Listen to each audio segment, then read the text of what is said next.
দীর্ঘদিন ধরে বেহাল হয়ে পড়ে রয়েছে রাস্তা, ফলে চরম সমস্যার মধ্য দিয়ে যাতায়াত করতে হচ্ছে গ্রামের মানুষকে। এমনকি তাদের পাড়ায় অ্যাম্বুলেন্স পর্যন্ত ঢুকতে চায় না। রোগীদেরকে নিয়ে পড়তে হয় অসুবিধায়। এমনই ভয়াবহ অবস্থা খানাকুল ২ নম্বর ব্লকের রাজহাটি ১ নম্বর গ্রাম পঞ্চায়েতের রামচন্দ্রপুর রাজবংশী পাড়ায়। বাসিন্দাদের অভিযোগ, ওই এলাকা থেকে কাঁচা মাটির রাস্তাটি একেবারে বন্দর পর্যন্ত গিয়েছে, কিন্তু বছরের পর বছর সেটি পাকা করার আবেদন জানালেও প্রশাসন নজর দেয়নি। তাই তারা অবিলম্বে ওই রাস্তা তৈরির দাবিতে শনিবার বিক্ষোভ দেখালেন। এখন শুনুন এ বিষয়ে গ্রামের মানুষজন ও বিজেপি পরিচালিত খানাকুল ২ নম্বর পঞ্চায়েত সমিতির সভাপতি রুম্পা মণ্ডল ও ওই পঞ্চায়েত সমিতির তৃণমূল সদস্য নূরনবী মণ্ডল কি জানালেন। রাস্তা চাই, রাস্তা চাই, রাস্তা চাই, রাস্তা চাই, রাস্তা চাই, রাস্তা চাই, রাস্তা চাই, নালে রাস্তা বন্ধ করে দেবো, রাস্তা চাই, নালে রাস্তা বন্ধ করে দেবো। রাস্তা আমাদের রাস্তা কল, তারপরে আমাদের একটা ছেলে মেয়ে কোনো জায়গাকে যেতে পারছে না, পড়ে গেলে কেটে গেলে এমন ডাক্তার একটা যে আসবে তাও আসতে চাই না, মানে ফোন করলেও ডাক্তারবাবুরা আসবে না। রাত ভিত একটা গাড়ি ঢুকোনো যাচ্ছে না এখানকে। অ্যাম্বুলেন্সকে ফোন করলে বলবে তোমরা ঢালাই রাস্তাকে নিয়ে এসো, তাহলে আমরা এইখানকে রুগী তো নিজেতে মরে যাবে। ঢালাই রাস্তা বলতে কোথায়? ওইখানে অনেকটা দূরে, আধ ঘন্টা যেতে হবে এখান থেকে। কি চাইছেন এখন? আমাদের রাস্তা চাই আর কলের সমস্যা। আমাদের কারো বাড়িতে ধরো যাদের পয়সা আছে তাদের কল আছে, তারা কি আমাদেরকে কারেন্ট বিল পুড়িয়ে আমাদেরকে জল খেতে দিবে? কলের সমস্যা আমাদেরকে পঞ্চায়েতকে গেলে তবে হয়, তাও আবার পঞ্চায়েতে একদিন ছাড়া দুপুর হয়। বাড়ি বাড়ি যে কল হচ্ছে পাইপ দিয়ে সেই কল আসেনি, টাইম কল বোধহয় 10 বছর মেপেলে গেছে আসেনি। রাস্তা 50 বছর, আজ 35 বছর বিয়ে হয়েছে, দেখেই যাচ্ছি একই দেখে যাচ্ছি। এটা কোন জায়গা? এইটা হচ্ছে রামচন্দ্রপুর। রামচন্দ্রপুরের কোন জায়গায়? রাজবংশী পাড়া। আপনার নাম? ঝর্ণাবর। কোন পঞ্চায়েত এটা? এটা 1 নম্বর পঞ্চায়েত, রাজাটি 1 নম্বর পঞ্চায়েত। তো সমস্যা সে বলার মতন নাই। আমাদের ছেলে মেয়েরা মানে পড়াতে চাইলেও পড়তে পারে না, তারা শুধু যা আসার জন্য। এখানে একটাই বেশি সব থেকে প্রবলেম হচ্ছে রাস্তা নাই আর কল নাই। আমাদের অ্যাম্বুলেন্স আসে না, রাস্তাঘাটে রাতভীর কেউ বিপদে পড়লে ডাক্তারবাবু এই কেউ ফোন করলেও কেউ আসতে চায় না। রাস্তার জন্য খুবই অসুবিধা, ছেলে মেয়ের লেখাপড়ার খুবই অসুবিধা হচ্ছে। মানে এখানে এক তো বন জঙ্গলে ভরে গেছে, তার উপরে রাস্তাঘাটের জন্য কেউ কোনো সরকারকে মানে আমাদের করছেন। রাস্তাবেলা ভুগোতে খাচ্ছি, বলছে এই মাপ নিচ্ছি, প্রত্যেক বছরই মাপ নিচ্ছে 6 বার করে। আর ভোট এলেই ব্যাস, ভোট যা হয়ে গেল আর হরিবল হয়ে গেল, আর এখানে কেউ নেই। প্রশাসন হয়তো ঘুমিয়ে গেছে, ভোটের নিবার সময় আবার জেগে উঠবে, ভোট হলে যখন জেগে উঠবে আবার যা ভোট ফিরে যাবে আবার ঘুমিয়ে যাবে। এই তো আমাদের হচ্ছে এখানে। আবার দীর্ঘদিন বলছি আমাদের এখানে একটা রাস্তা করে দিন, এই রাস্তাটা কমসে কম সেই ঘাটিপাড়া পর্যন্ত করে দিন। এইদিকে আরো অনেক বাসস্থান আছে, এই রাস্তাটাতে ওই পর্যন্ত মাপ নিয়ে গেছে। কতবার যে মাপ হচ্ছে তার মাপের কোনো সমস্যা নেই, মানে সংখ্যা নেই। এই রাস্তাটা কোনখান থেকে কোনখান পর্যন্ত গেছে? এই রাস্তাটা এখান থেকে বন্দর পর্যন্ত গেছে। এখান থেকে বলতে কোন জায়গা থেকে? এই রামচন্দ্রপুর, ওই যে কলটা আপনি দেখে এলেন একটু আগে, ওইখানটা ওই ঢালার মুখ থেকে এখানে সেই ঘাটিপাড়া বন্দর পর্যন্ত গেছে। ওই যে বংশীবাগের ঘর থেকে বন্দর পর্যন্ত।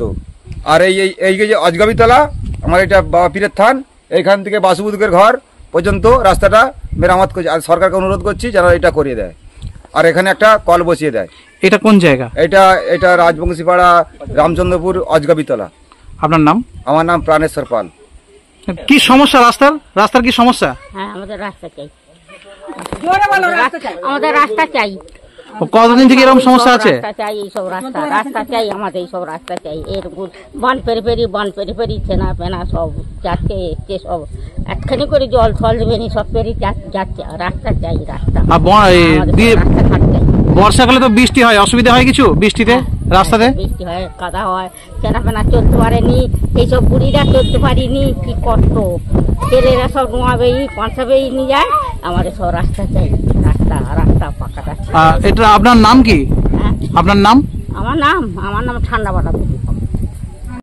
দেখুন, আমি গত 13 থেকে 18 যে পঞ্চায়েত নির্বাচন হয়েছিল তাতে রাজহাটি 1 গ্রাম পঞ্চায়েতের উপপ্রধান ছিলাম। আমি তৎকালীন সময়ে যে সমস্ত এলাকাগুলো একদম গাড়ি ঘোড়া চলতো না বা মানুষের যাতায়াতের খুব কষ্ট হতো, ঢালাই ছিল না, মোরাম ছিল না, সেইগুলোকে আমরা কিন্তু তৎকালীন সময় করেছিলাম।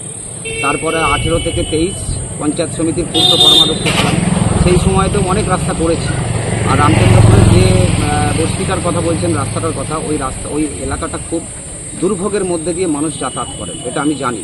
খুব একদম খুব বাজে সিচুয়েশনের মধ্যে দিয়ে ওই এলাকার মানুষ যাতায়াত করে। শুধু মানুষ নয়, ওই স্কুলের সামনাসামনি ধাননগরী হাই স্কুল আছে, এবং আপনার এইদিকে নন্দনপুর, এইদিকে রাজাদিগঞ্জ হাই স্কুল এবং রামচন্দ্রপুর আদর্শ বিদ্যাভবন, এই যে পাশাপাশি 3-4টে যে আপনার হাই স্কুল আছে, সেখানেও ছাত্রছাত্রীরা আসতে কষ্ট পায়।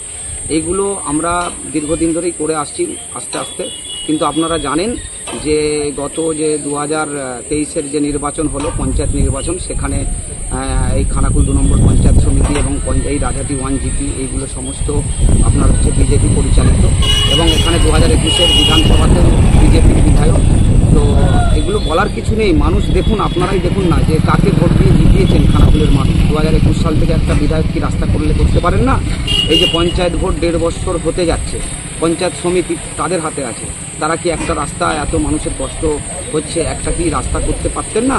তাদের করার ইচ্ছা নেই। আমি আপনাদের এই অভিযোগ বা মানুষের যে দাবি দেওয়া, এটাকে নিয়ে মুখ্যমন্ত্রীর কাছে এবং আমাদের জেলা প্রশাসনের কাছে আমরা এগুলো তুলে ধরবো।